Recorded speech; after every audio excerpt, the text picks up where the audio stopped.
तंत्र के बाद में अब हम बात करते हैं गंगा नदी तंत्र की। गंगा भारत की सबसे बड़ी नदी, और तंत्र का मतलब आप पहले ही समझ चुके हैं कि जब नदी अपनी सहायक नदियों के साथ मिलकर के जो क्षेत्र अतिवाहित करती है उसको नदी तंत्र कहते हैं। अभी हम बात करें गंगा नदी की, तो ये यहाँ पर हम गंगा नदी की धाराओं को कच्चे चित्र में पढ़ेंगे, उसके साथ एक मैप डिस्प्ले होते रहेगा जिससे आपको कोरिलेट करके उसको समझना है। नदी ग्लेशियर से निकलती है, हिमालय से निकलती है, तो गंगा नदी का जो उद्गम है, जो ओरिजिन पॉइंट है, वो है गंगोत्री। गंगोत्री से जो धारा निकलती है उसका नाम है भागीरथी। इसी गंगोत्री के उत्तर पूर्व के अंदर एक दूसरा ग्लेशियर हिमानी है जिसका नाम है संतोपंत, और संतोपंत से जो धारा निकलती है उसको वो निकलती है अलकनंदा। तो ये देखिए, गंगा नदी गंगोत्री ग्लेशियर से जो मुख्य धारा निकलती है उसका नाम है भागीरथी। तो यहां पर हम लिखेंगे भागीरथी, और साथ ही साथ यहां पर लिखना आपको संतोपंत हिमानी। संतोपंत हिमानी से जो धारा निकली है वो है अलकनंदा। एक तरफ से आ रही है आपके भागीरथी जो हेडवाटर मुख्य धारा है, और दूसरी तरफ से आ रही है अलकनंदा। अलकनंदा और भागीरथी दोनों का जो मिलन होता है वो होता है देवप्रयाग में। तो यहां पर ये देखिए, ये जो स्थान है वो है देवप्रयाग, और देवप्रयाग पर इसका नाम बन जाता है गंगा। यहां से फिर ये गंगा के रूप में आगे बढ़ती है। वैसे भी प्रयाग जो है, उत्तराखंड के अंदर बहुत सारे प्रयाग मिलेंगे। प्रयाग का मतलब ही है मिलन स्थल, मिलन स्थल या मीटिंग पॉइंट या कॉन्फ्रेंस पॉइंट। तो भागीरथी और अलकनंदा जिस जगह पर मिलती है, जहां से उसका नाम पड़ता है गंगा, उसको हम कहेंगे देवप्रयाग। देखिए, भागीरथी प्लस का मतलब यहां पर मिलने से है अलकनंदा, ये दोनों बनती है गंगा, और जो जिस स्थान पर बनती है उसका नाम है देवप्रयाग। अब देवप्रयाग से जब ये नदी आगे बढ़ती है तो इसका नाम होता है गंगा। हरिद्वार के पास, उत्तराखंड के अंदर हरिद्वार के पास यह मैदानी भागों में प्रवेश करती है। हरिद्वार के पास गंगा नदी मैदानी भागों में प्रवेश करती है। एक एक चीज को समझना है आपको, कहीं कंफ्यूजन नहीं रखना है। जिस प्रकार से सिंधु नदी के बारे में हमने देखा था कि वो अटक के पास में मैदानों में प्रवेश करती है पाकिस्तान के अंदर, वैसे ही गंगा नदी उत्तराखंड के हरिद्वार के पास में मैदानी भागों में आती है। उसके बाद में इसका जो बहाव है, तो उसका बहाव की हम दिशा देख लेते हैं। ये उत्तराखंड के बाद में उत्तर प्रदेश में किन किन राज्यों से ये बहती है। उत्तराखंड के बाद में उत्तर प्रदेश, फिर बिहार के बाद में फिर ये झारखंड के बाद, झारखंड में थोड़ी सी बहती है लेकिन बहती जरूर है। फिर पश्चिम बंगाल, और पश्चिम बंगाल के बाद में भारत से बाहर बांग्लादेश, ये इसका बहाव है। तो ये आपको ध्यान रखना है कि जो गंगा नदी का जो क्षेत्र है, उत्तराखंड से उत्तर प्रदेश से बिहार से झारखंड से पश्चिम बंगाल, और फिर भारत के बाहर बांग्लादेश के अंदर ये बहती है। उसके बाद में हम ये बंगाल की खाड़ी में डेल्टा बनाते हुए गिर जाती है। ये पश्चिम बंगाल में एक फरक्का स्थान है, वहां तक जाती है। थोड़ा आगे लिखेंगे हम, पश्चिम बंगाल में एक जगह का नाम है फरक्का तक जाती है, और फरक्का तक जाने के बाद में इसके बाद दो वितरिकाएं बनती है इसकी। एक तो होती है सहायक नदी, एक होती है वितरिका, जिसको आप कहते हैं डिस्ट्रीब्यूटरी। दो वितरिकाएं बन जाती है। अच्छा, इसका जो पानी है वो दो धाराओं में बढ़ जाता है, इसके वाटर का बाइफर्केशन हो जाता है। इसकी दो वितरिकाएं बन जाती है। ये देखिए, मान लीजिए ये पश्चिम बंगाल है और यहां पर है मान लीजिए फरक्का। तो फरक्का से इसकी एक वितरिका तो आएगी आपके हुगली के नाम से, जिसके किनारे कलकत्ता स्थित है, और वो सीधी जाएगी बंगाल की खाड़ी में। एक जो है आगे जाकर के बांग्लादेश के अंदर प्रवेश करती है, अर्थात जब ये बांग्लादेश में प्रवेश करती है तब इसका नाम पद्मा हो जाता है। गंगा नदी का नाम बांग्लादेश के अंदर क्या हो जाता है? पद्मा। तो आगे हम लिखेंगे बांग्लादेश में गंगा पद्मा के नाम से बहती है। ये भी एक याद रखने लायक फैक्ट है। कई बार पूछा जाता है कि बांग्लादेश के अंदर गंगा जो है वो किस नाम से बहती है। जब ये पद्मा नाम से बहती है तो वहां पर बांग्लादेश के अंदर ब्रह्मपुत्र नदी उससे मिलती है, जहां पर ब्रह्मपुत्र को कहा जाता है जमुना। बांग्लादेश के अंदर जहां जमुना को वहां पर, मतलब ब्रह्मपुत्र को वहां पर बांग्लादेश में जमुना कहते हैं, जहां पर जमुना यदि ब्रह्मपुत्र इससे मिलती है तथा दोनों की संयुक्त धारा मतलब गंगा और यमुना, सॉरी गंगा और ब्रह्मपुत्र, जमुना तो उसको कहा जाता है, गंगा और ब्रह्मपुत्र दोनों की जो संयुक्त धारा है उसको वहां पर मेघना के नाम से जाना जाता है। संयुक्त धारा को मेघना से जाना जाता है और फिर ये जो मेघना है वो डेल्टा बनाती हुई बंगाल की खाड़ी में गिरती है। फिर यहां लिखिए आगे, इससे आगे ये लेना, मेघना डेल्टा बनाती है व बंगाल की खाड़ी में गिरती है। और ये जो डेल्टा है उस डेल्टा को आप सभी जानते हैं, सुंदरवन का डेल्टा कहते हैं, गिरती है। ये जो डेल्टा है इस डेल्टा का नाम है सुंदरवन का डेल्टा।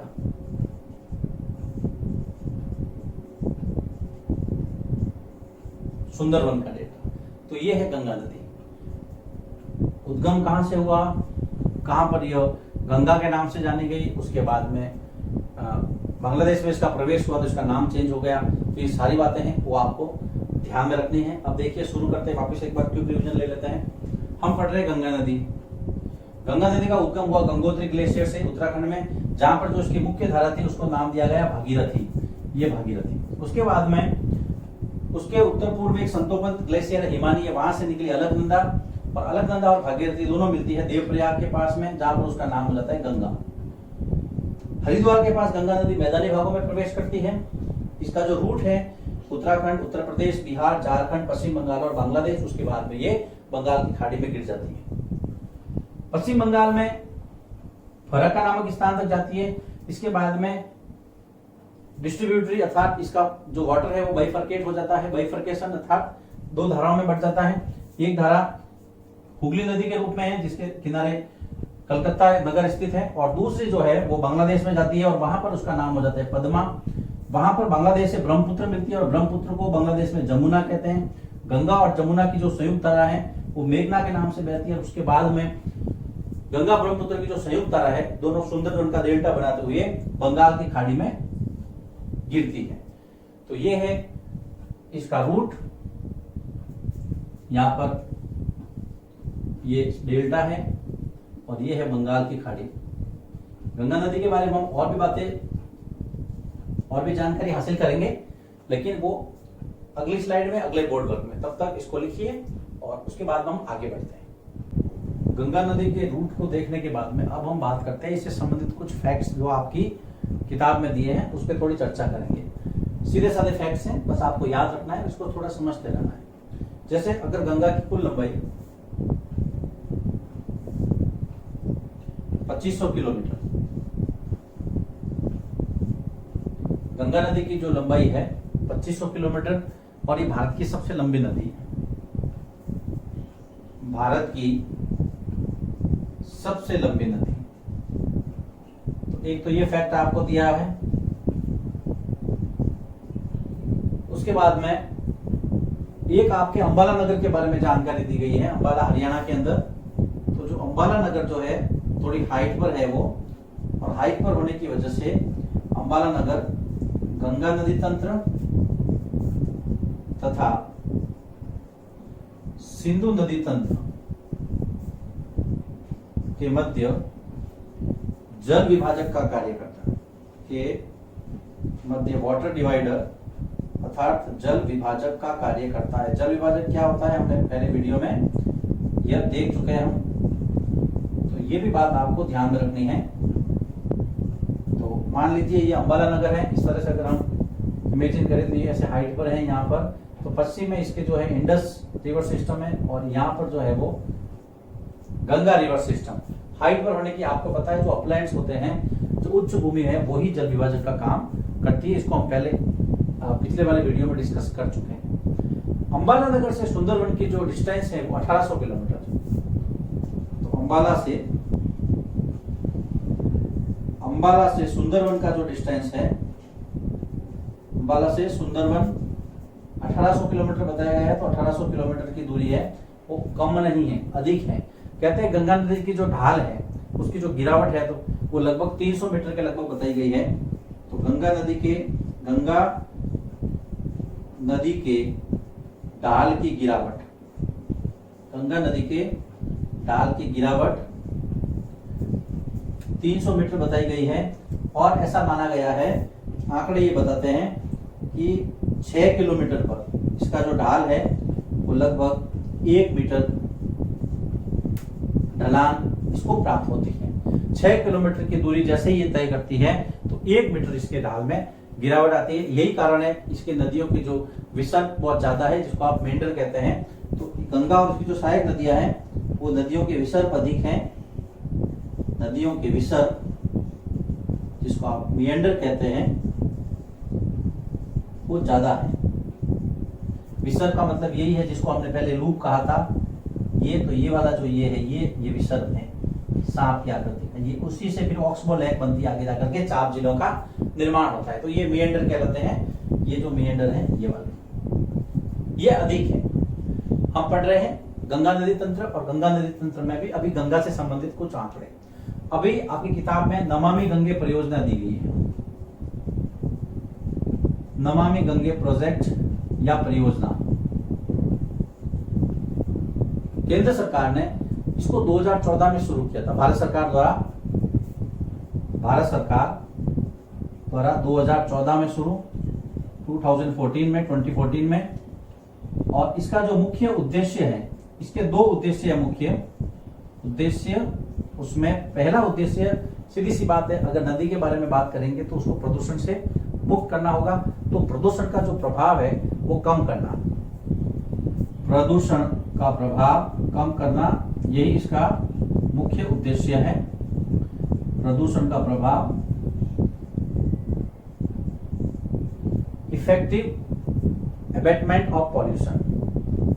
दूसरा जो है वो चलिए हम लिख देते हैं, इफेक्टिव एबेटमेंट ऑफ पॉल्यूशन। प्रदूषण का प्रभाव जो है वो नदी से लगातार कम करना। इसके बाद में जो दूसरा है कि नदी का संरक्षण करना और इसका जो कायाकल्प करना, मतलब इसका जो सुंदरता है उसको पुनः प्राप्त करना। हम कहते हैं कि गंगा नदी का महत्व बहुत ज्यादा है, ये हमारी पवित्र नदी है और ये पौराणिक भी इसका बहुत महत्व है। तो नदी का संरक्षण करना और इसका कायाकल्प पूरा करना। नदी का संरक्षण मतलब कंजर्वेशन, वो कायाकल्प करना, इसका उद्धार करना, ऐसा कह सकते हैं हम। गंगा नदी जो हम इतिहास में पढ़ते हैं कि ये हम लोगों का उद्धार करती थी, लेकिन आज ये इतनी दूषित हो चुकी है कि अब मानव को जरूरत है कि इसका उद्धार करें।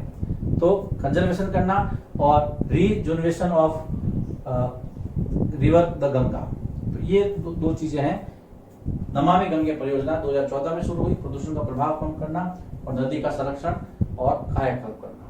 तो यहाँ पर देखिए गंगा नदी से संबंधित कुछ फैक्ट्स, नमामि गंगे परियोजना। अब हम बात करते हैं इसकी सहायक नदियों की। सहायक नदियां,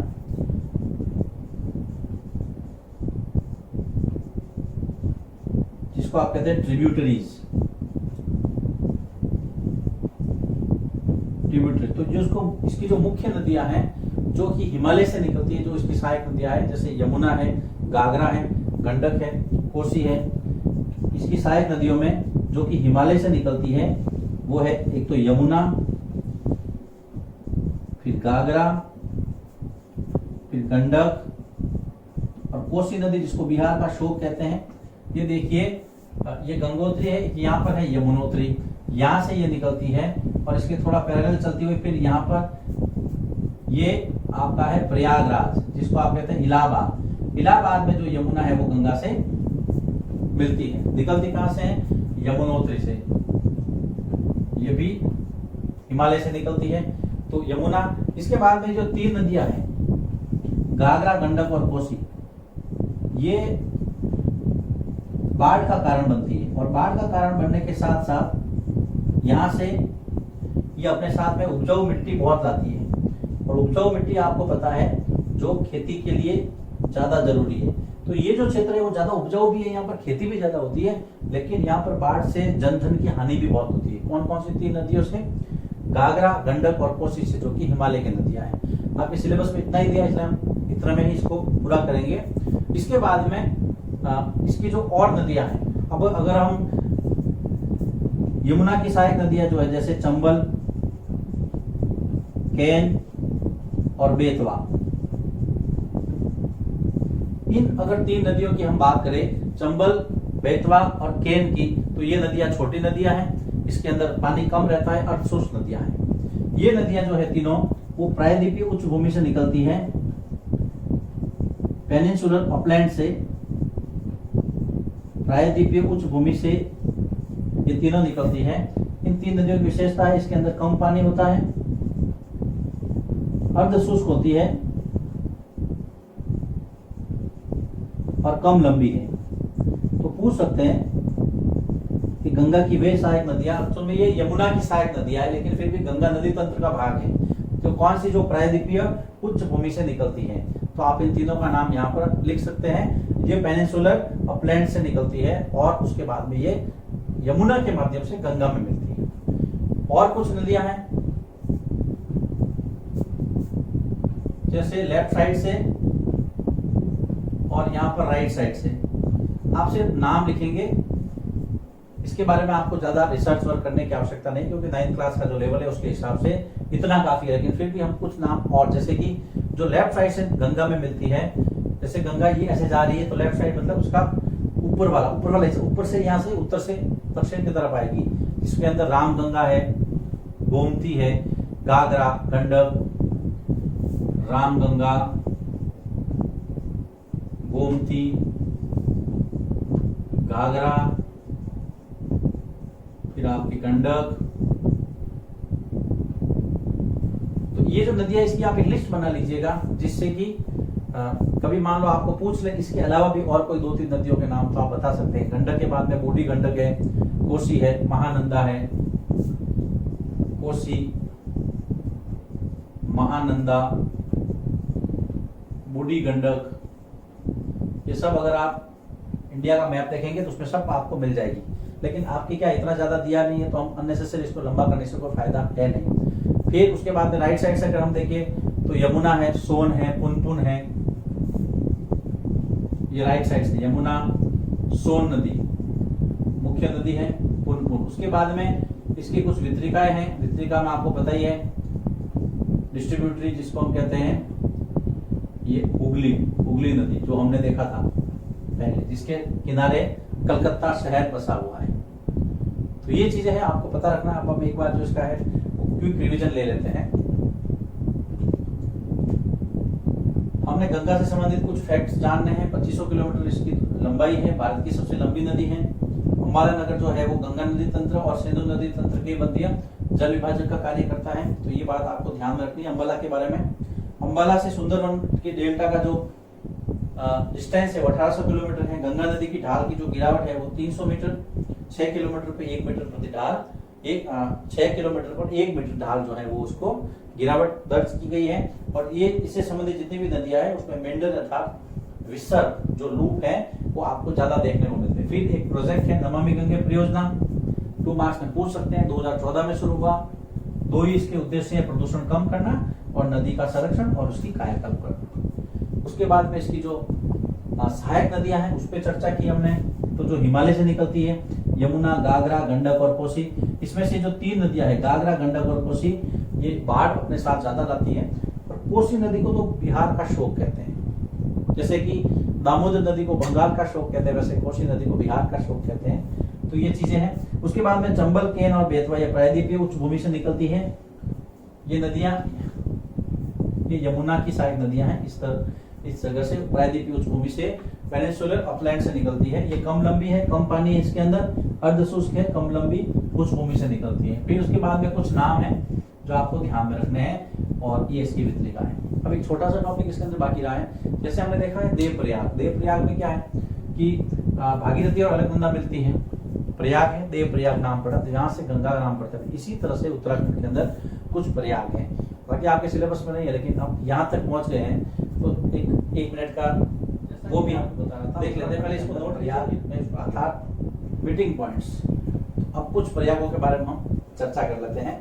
जैसे हमने देखा था ये संतोपंथ हिमानी है, संतोपंथ हिमानी से जो धारा निकली थी उसका नाम था अलकनंदा, ये अलकनंदा नदी है, अलकनंदा। अब अलकनंदा से कुछ नदियां आकर के मिलती है और वहां पर जो मीटिंग पॉइंट है वो वहां पर प्रयाग है। जैसे पहले यहाँ पर ये धौली गंगा, और धौली गंगा जहां पर इससे मिलती है, ये जो मीटिंग पॉइंट है, ये पहला मीटिंग पॉइंट, इसका नाम दिया गया है विष्णु प्रयाग, विष्णु प्रयाग। तो धौली गंगा जहां पर अलकनंदा से मिलती है उस जगह को जो मीटिंग पॉइंट है उसको नाम दिया गया है विष्णु प्रयाग। उसके बाद में धौली गंगा के दक्षिण में एक नंदाकिनी नाम की नदी आके मिलती है इससे, नंदाकिनी, और इसके नाम पर इसका नाम रखा गया है नंद प्रयाग। तो ये दूसरा जो है वो है नंद प्रयाग। देखिए इंटरेस्टिंग होने के साथ साथ ये नॉलेज के लिए भी इंपॉर्टेंट है, इसलिए इसको थोड़ा सा आप देखिए। उसके बाद में यहां पर एक पिंडर जो है, पिंडर नदी आती है, पिंडर ग्लेशियर से, हिमानी से पिंडर नदी। तो पिंडर नदी और अलकनंदा का जो पॉइंट है, मीटिंग पॉइंट है, उसको कहते हैं कर्णप्रयाग। तो ये है आपके कर्णप्रयाग। तो ये कर्णप्रयाग, विष्णुप्रयाग, नंदप्रयाग, कर्णप्रयाग। उसके बाद में एक नदी इस तरफ से आती है मंदाकिनी नाम की, ये नंदाकिनी है और ये मंदाकिनी। तो ये जो मंदाकिनी नदी है वो जब अलकनंदा से मीटिंग करती है, मिलती है, तो यहाँ पर जो आपके मीटिंग पॉइंट है ये है, उसको हम कहते हैं रुद्रप्रयाग। और उसके बाद में 5 प्रयागों के अलावा जो ये छठा प्रयाग है आपको पता ही है, वो कौन सा है, देवप्रयाग, जहां से आगे इसका नाम गंगा हो जाता है। तो ये संतोपंथ है और यहाँ पर आपको पता ही है गंगोत्री ग्लेशियर है, और गंगोत्री से ये भागीरथी निकली, और भागीरथी यहाँ पर देवप्रयाग जगह पर मिलती है, जहां से इसका नाम गंगा हो जाता है। ये यहाँ से आगे ये नदी है गंगा। तो ये कुछ प्रयाग थे। उत्तराखंड के अंदर बहुत सारे प्रयाग है देखने को, धार्मिक दृष्टि से भी महत्वपूर्ण है, ऐतिहासिक दृष्टि से भी महत्वपूर्ण है, नॉलेज के लिए भी इंपॉर्टेंट है। यहीं पर केदारनाथ, बद्रीनाथ और बहुत सारे जो स्थान हैं जैसे गंगोत्री है, यमुनोत्री है, वो सारे यहाँ पर देखने लायक है। तो यहाँ पर गंगा नदी तंत्र का ये जो टॉपिक है वो समाप्त होता है। अगले वीडियो में हम चर्चा करेंगे ब्रह्मपुत्र नदी तंत्र की, इसको नोट कीजिए आप।